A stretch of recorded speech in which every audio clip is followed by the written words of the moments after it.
दोस्तों, Indian railway finance corporation limited यानी IRFC की अगर बात करें तो स्टॉक ने आज एक फ्रेश लो बना दिया है। स्टॉक में भारी गिरावट हो रही है और इस गिरावट के पीछे सबसे बड़ी वजह बाजार में तूफानी गिरावट। करीब 13 लाख करोड़ रुपए डूब गया लोगों का आज। अब आप देख सकते हो कि लगातार बाजार कमजोरी के साथ आगे बढ़ रहा है और अपने 52 वीक के लो के आसपास पहुंच चुका है।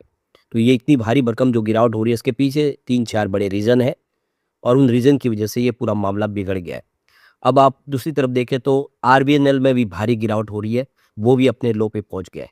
लेकिन इसके बीच में गवर्नमेंट ने एक बड़ा फैसला किया है, जिसकी वजह से इन कंपनियों को फ़ायदा हो सकता है। ये जो माहौल है ये तो अब खराब है ही और ऐसे में गिरावट होगी क्योंकि बाज़ार साथ नहीं दे रहा है। इंटरनेशनल रीज़न पूरी तरह से बाज़ार के सपोर्ट में नहीं है। ऐसे में क्या करना चाहिए? समझने की कोशिश करेंगे इस वीडियो के माध्यम से।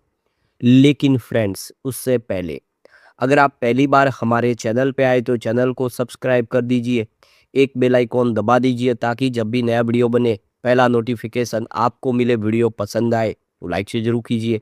चलो फ्रेंड्स, वीडियो स्टार्ट करते हैं। मैं हूँ आपका दोस्त एसपी दवे और हमारे अपने चैनल ऑनलाइन कमाई में आपका बहुत बहुत स्वागत है।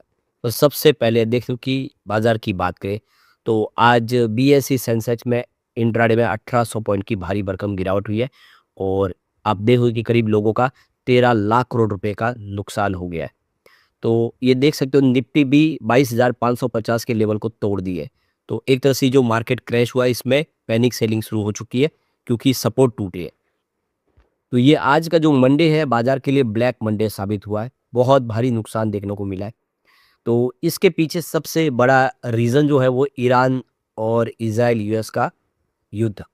अब यहाँ पे यूएस ने धमकी दी है कि अगर वो होर्मुज का जो रास्ता नहीं खोलेंगे तो फिर वो जितने पावर प्लांट है ईरान के वो उड़ा देंगे। और दूसरी तरफ ईरान ने धमकी दी है कि यहाँ पे अगर हमारे पावर प्लांट पे किसी प्रकार का कोई खतरा है तो हम होर्मुज का जो रास्ता है उसी को नष्ट कर देंगे। यानी इससे एक पूरा माहौल है जो बिगड़ गया है और नतीजा ये है कि हमारा जो इंडियन रुपी जब वो लगातार धरातल में जा रहा है, नए लो बना रहा है और डर है कि ये कहीं 100 तक न पहुंच जाए इंडियन रुपी डॉलर के सामने। तो ये सारे के सारे रीज़न और पेट्रोल डीजल की प्राइस जो है अभी भी हमारे यहाँ तो ठीक है मैनेज है, लेकिन अगर आप देखें तो पाकिस्तान हो या चाइना में पेट्रोल डीजल की प्राइस भी बहुत ज़बरदस्त बढ़ चुकी है और स्थिति बहुत ज़्यादा इस समय डावाडोल दिखाई दे रही है, जिसकी वजह से बाजार में लोग इस समय निवेश नहीं कर रहे। एफआई यहाँ से लगातार अपना इन्वेस्टमेंट निकाल रहे हैं क्योंकि यहाँ पे जो आप देखें जो डॉलर है वो मजबूत हो रहा है और इसी वजह से निवेश है उस तरफ शिफ्ट होता हुआ दिखाई दे रहा है। तो ये सारे रीज़न इस समय बाजार के लिए कमजोरी दिखा रहे हैं। अब आईआरएफसी की बात करें तो देखो कि 90.62 पर इस समय स्टॉक जहाँ पे 4.30% की भारी गिरावट देखने को मिल रही है। तो ये आप देख ही सकते हो कि 90.20 का फ्रेश आज लो बन गया है, यानी नया 52 वीक का लो बन गया है और अपने हाई से बहुत नीचे आ गया। 148 का इसका 52 वीक का हाई है। स्टॉक अपने निचले लो पे और लगातार नए लो बन रहा है।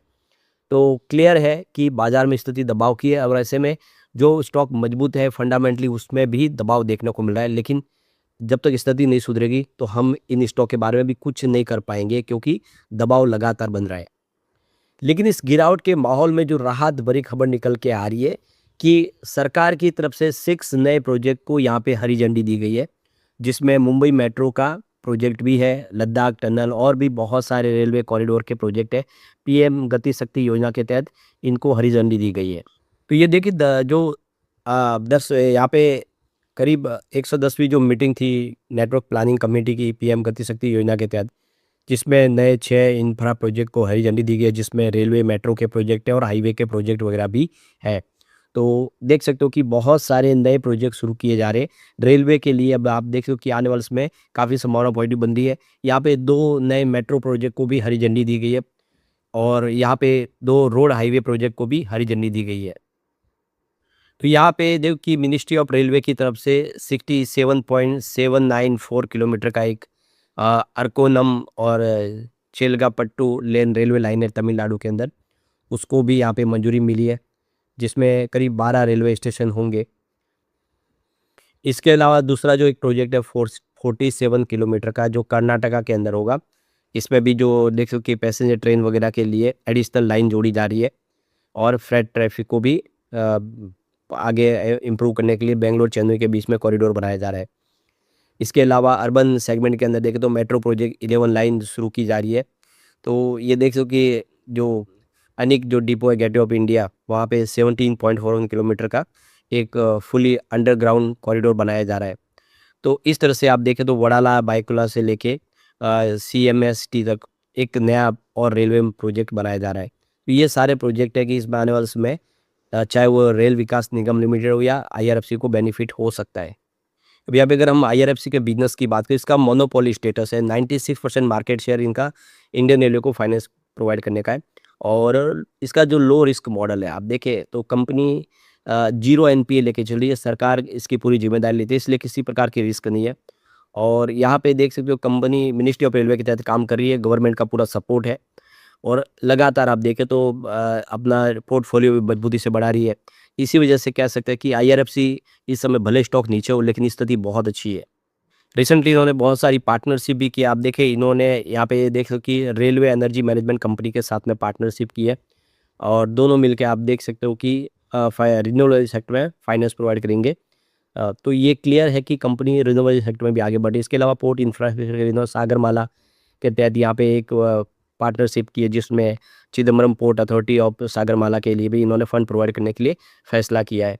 इसके अलावा उन्होंने आईआईएफएफसीएल के साथ में पार्टनरशिप किया है रेलवे प्रोजेक्ट को फंड प्रोवाइड करने, लॉजिस्टिक पार्क वगैरह बनाने के लिए। इसके अलावा इन्होंने देखो कि फेसबुक और आईआईटी मद्रास के साथ में पार्टनरशिप की है रिसर्च लैब एआई बेस बनाने के लिए। तो बहुत सारी पार्टनरशिप हो चुकी है, बिजनेस आने वाले इसमें और बढ़ेगा। ऐसे में मार्केट जैसे ही सुधरेगा, ये स्टॉक भी फिर कमाल करेगा।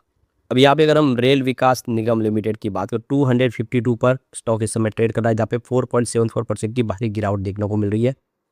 तो ये देखो कि यहाँ पर भी एक नया लो बन गया है 251 का, आप देखें 52 वीक का नया लो बन गया है। हाई जो है 447 का है और स्टॉक उस लेवल से आधी कीमत पे आ गया है, जबकि इसका ऑल टाइम हाई तो 647 का, जहाँ से स्टॉक बहुत नीचे आ गया है।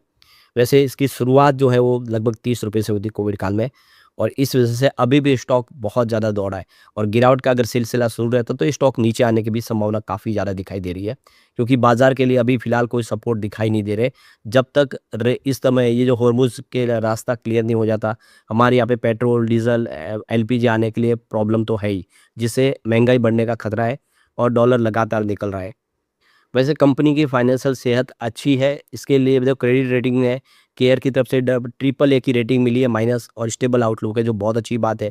गवर्नमेंट की तरफ से इसको एक्सीलेंट की रेटिंग मिली है, जो पिछले 11 साल से लगातार मिल रही है। और एम्प्लॉय रेटिंग भी इसकी 3.9 है 5 के स्टार के अंदर देखें तो। और इसका जो ऑपरेटिंग मार्जिन है तो 4.7 से -7% के आसपास है। ऑर्डर बुक इसकी 87,000 करोड़ के आसपास है और लगातार इसकी ऑर्डर बुक बढ़ रही है। कंपनी मेट्रो और रेलवे में बहुत सारे प्रोजेक्ट कर रही है, ग्लोबल मार्केट में भी अच्छा काम कर रही है। कुल मिला के कंपनी का बिजनेस अच्छा है, सिर्फ बाजार का साथ नहीं मिल रहा है, जिसकी वजह से नीचे आ रहे हैं। जैसे रेलवे के शेयर फिर बेहतर करेंगे, ये स्टॉक सबसे आगे जाने वाले दिखाई दे रहे हैं। लेकिन फ्रेंड्स, कोई भी इन्वेस्टमेंट करने से पहले अपने फाइनेंशियल एडवाइजर से एडवाइस ले ले या अपना खुद का रिसर्च करें, क्योंकि मैंने वीडियो आपके एजुकेशनल पर्पज़ के लिए ही बनाया। वीडियो पसंद आए तो लाइक से जरूर कीजिए और चैनल को सब्सक्राइब कर दीजिए। Thank you friends.